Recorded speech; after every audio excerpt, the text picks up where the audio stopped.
we started the video, I wanted to tell you what's definitely gonna happen. 6 gallon over there. Live sand, especially if it's real white. Computer over here. Obviously, I'm gonna have to find a new home for this. Somewhere between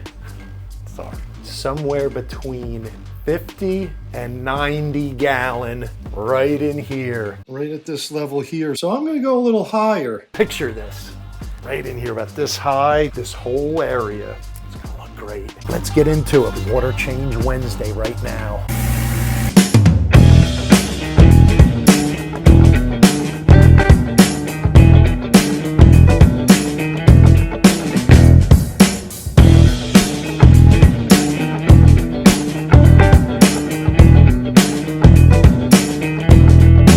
Dig is our first question. He asked about water change and if 4 gallons weekly is enough. He has an 8-month-old tank.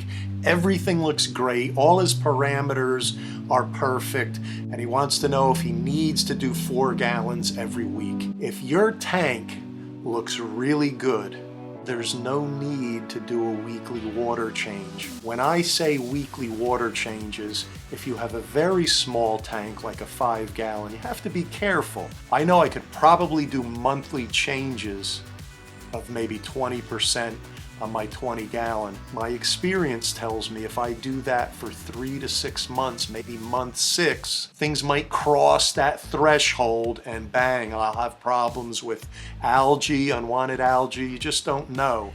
Guys, Tom Reefer is going to start video classroom. Gotta be a member. I'll probably start doing them once a month. I have one coming up soon. Probably we'll party and have some fun. Let's look at what I got going on in the 20 gallon. A couple of the corals look kind of cool. I wanted to show you what's going on with my cabbage leather. Check this out. See how they reproduce? They grow large, but then they grow these small stalks off the edge. If you look at that, you can see it's growing off the edge, and that eventually will fall off and start a new one. For new viewers, these 2 live rock are held on here by magnets. They're epoxy coated magnets, one on the outside of each one, and I put one inside the rock recessed. This is the same fragment from the same colony that this one is.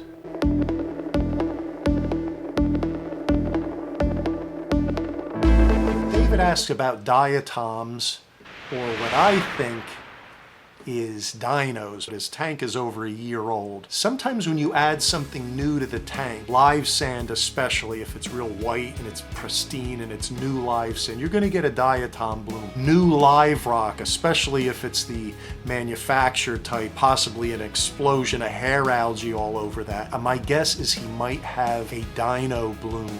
Maybe skip a water change, but what you want to do is weekly just siphon out enough water so you can siphon out the dinos that are on the sand bed or on the rocks. Over time, the other microfauna will overtake the dinos and you'll see them go away. I have to do something with this leather in the 5 gallon. Let's take a close-up look at it. It's getting out of control. Obviously, I'm going to have to find a new home for this leather. This long polyped leather in my 6 gallon is just getting way too big. It usually starts out like this in the morning. It pushes itself up against the glass, up into this area here.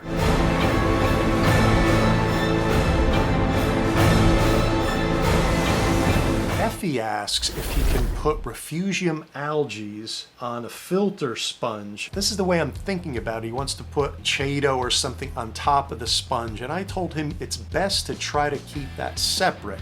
A filter sponge might be doing 2 things. If you're cleaning it weekly, then it's not biological. You're just using it to clean detritus when it overflows into the compartment. You don't want to mix Refugium algae, some macroalgae on top of that, because then it just becomes a biological thing, and it could also cause clogging and stuff in there over time. If you're not going to clean that, it'll clog. I would say separate compartment for your macroalgae in a Refugium and a separate compartment for your filter sponges.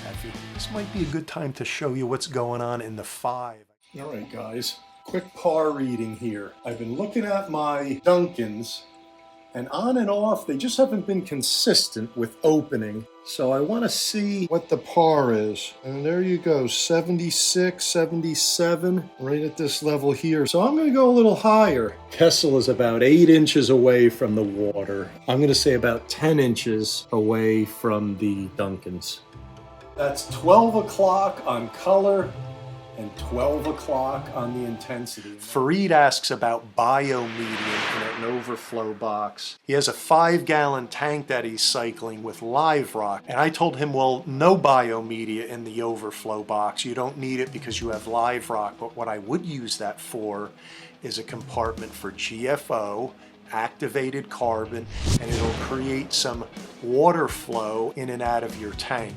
So you don't need any biofilter or any biomedium in a hang off the back if you have live rock in your tank. I just wanted to point out really quick, Fareed, if it's live rock, it already has a biological filter going, so you won't have to cycle it. Daniel asks about a candy cane coral or trumpet coral or colostria, any of those names.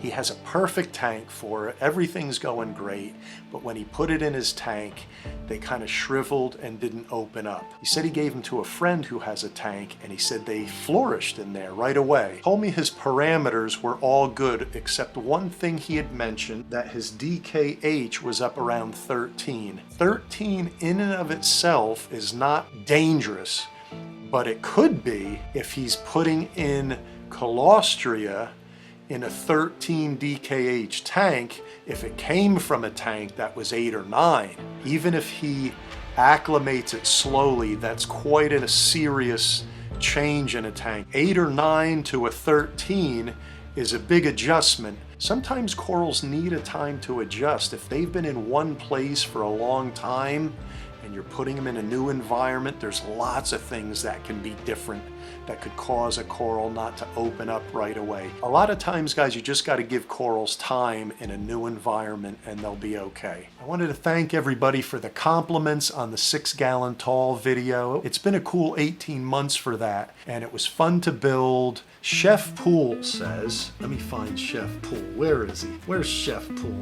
Where's Chef Pool? This tank is for YouTube only. It's a terrible idea. You know what I should say to Chef Pool? My response was this: what's so terrible about it? Because it's not a standard size, right?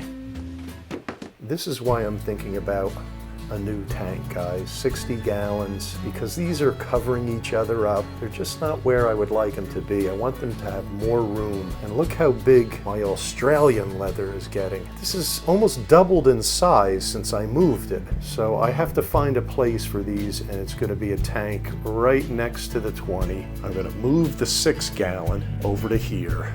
The whole length of this table will be the new tank. All right, guys, I lost complete track of how many questions because I had to do the video twice today. So have a great day, and I'll see you on the next one, once a week now. Take care now, guys.